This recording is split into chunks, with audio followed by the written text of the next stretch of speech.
Hey, how you doing? Hope everything's going well for you today.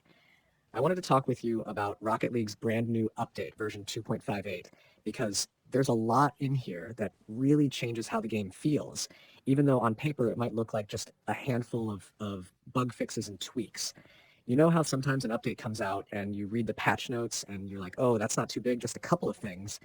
But then you actually play and the little differences start adding up, and suddenly the whole experience feels sharper, smoother, and more put together. That's exactly what's happening here. And I think if you're a player who loves being in control of every movement, every touch, every little boost pad you snag, you're going to notice what they've done right away. So let's start with the most visible part of this patch, which is arena visibility changes. If you've played matches on the new Sunset Dunes map or Midnight Metro in the bigger 4v4 mode, you've probably noticed how sometimes it's harder than usual to keep track of the ball when the action gets hectic. The lighting, the cage designs, the way the walls and the background cotones blended together. Sometimes the ball almost melted into the scenery, and when you're trying to react within milliseconds, that's not a good thing. Psyonix has made some really thoughtful adjustments here to improve visibility, specifically changing how the cages look and how the background contrasts with the ball. It's one of those things where the fix doesn't necessarily jump out at you the second you load in, but the first time you track a ball coming off the backboard at high speed, you realize you're seeing it clearer and reacting quicker than before.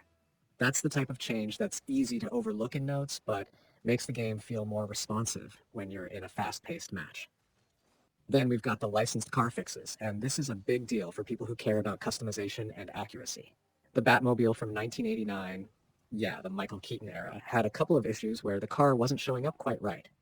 Players noticed that certain paint jobs or customizations weren't behaving the way they should, and for a car that iconic, that's frustrating. It's not just a vehicle in the game, it's a piece of movie history. And if you're spending credits or time unlocking something like that, you expect it to look exactly the way it's supposed to.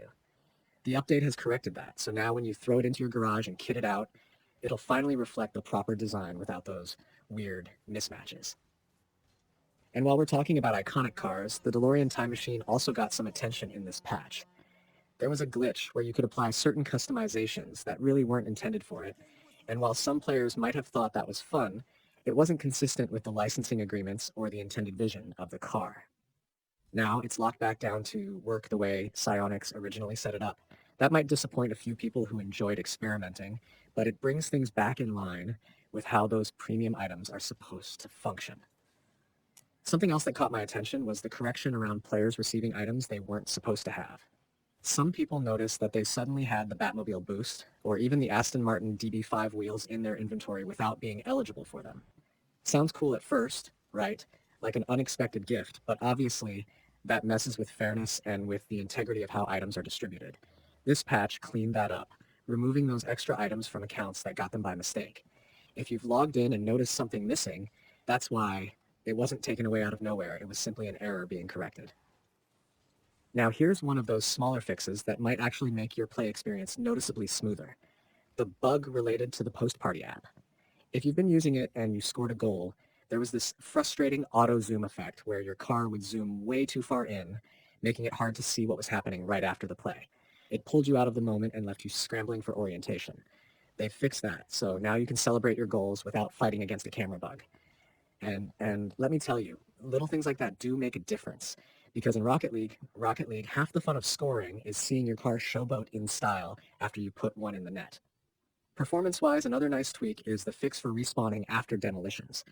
Before this update, there was a noticeable performance dip for some players when coming back onto the field after being blown up. That stutter could cost you a defensive rotation or the chance to challenge a ball right out of the gate. Now with the patch in place, that stutter has been ironed out, so respawns should feel seamless and you'll be back in the play instantly.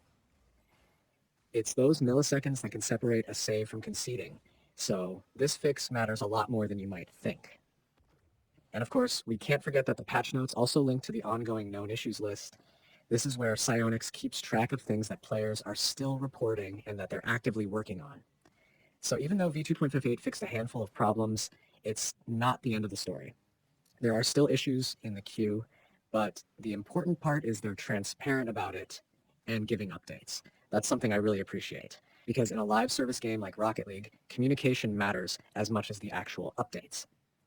What's interesting about this patch is how it shows Psyonix's philosophy right now. They're not reinventing the wheel with every update. They're not dropping massive new mechanics every month.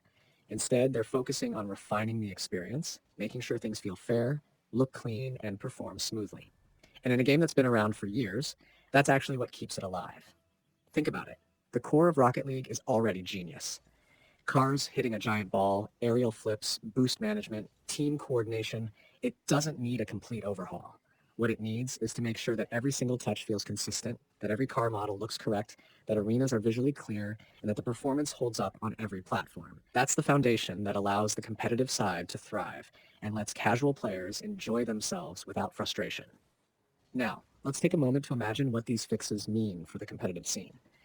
If you're playing ranked, you know how punishing it can be when even a tiny distraction or bug messes with your momentum. Think about being demolished in a high-pressure overtime situation, only to respawn with a stutter and lose half a second before you can boost back into position. That's the kind of thing that can tilt a game, and if you're grinding for rank, it can be the difference between moving up or down a whole division. With the stutter fixed, those scenarios should be smoother and fairer, meaning outcomes rely even more on skill and less on technical hiccups. The same goes for the arena visibility updates. Pro players have reflexes and awareness that most of us can only dream of, but even they rely on being able to clearly see the ball at all times. If the ball blends into the background, that split second of hesitation can break a rotation or cause a missed opportunity.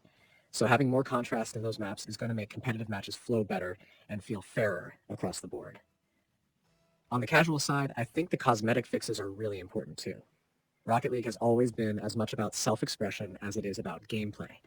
The cars you pick, the decals, the wheels, the boosts, they're part of your identity in the game. So when something like the Batmobile doesn't look right, it feels like you're not really getting the experience you paid for. By fixing those, Psyonix is respecting the players who invest in these cosmetics and making sure they feel as polished as the gameplay itself. What I also find fascinating is how updates like this one set the stage for what could be coming down the line. Smaller patches that smooth things out often act as the foundation for bigger content drops later. By cleaning up bugs and visibility now, they're ensuring the game is stable and sharp before rolling out the next season content, new events, or collaborations. It's almost like clearing the table so they can set out a full feast without anything getting in the way.